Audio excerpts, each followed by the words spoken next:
Olá pessoal, hoje estou aqui para mostrar o meu material escolar 2015.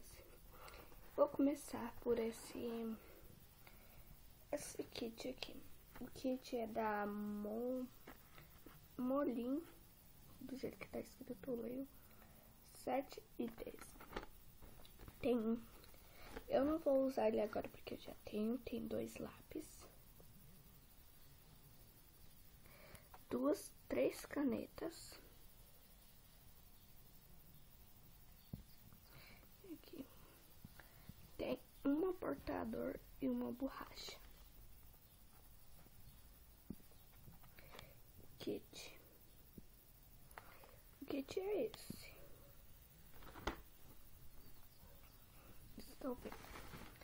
A bolsa, eu já mostrei pra vocês.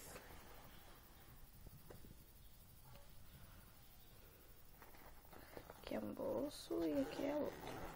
Aí aqui é outro. Agora aqui, vou mostrar pra vocês. Espera, gente. Isso aqui é as outras coisas que eu vou usar. Vou usar este caderno. Eu já tinha ele, só não mostrei antes por causa que eu não mostrei mesmo. Foram que comprei em novembro, só que eu não quis mostrar agora porque eu sei que ia usar pouquinho tempo.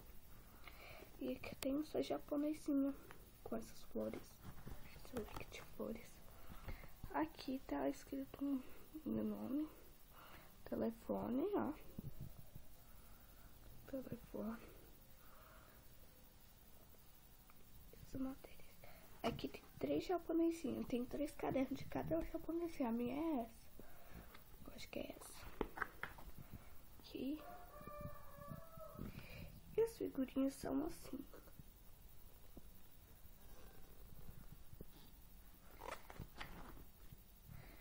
Os detalhes são de borboletinhas. E aqui tá escrito disciplina, ciência, professora Irineia, classe G3. Agora eu vou passar pra outra. Aqui você coloca o aniversário. Foi minha amiga que escreveu. Aqui tá uns detalhezinhos, sabe? As outras páginas são iguais mesmo.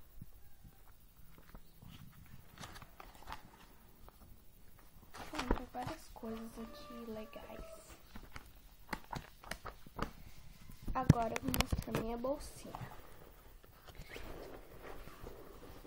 Minha bolsinha é da Monster High, só que ele tirou os trenzinhos que tinham da Monster High, que tinha um desenho, porque não eram.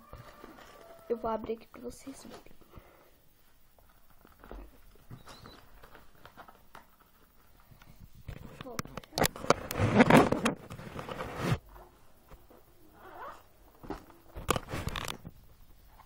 Eu vou usar as mesmas coisas do ano passado. Esse aqui é da minha prima, eu peguei.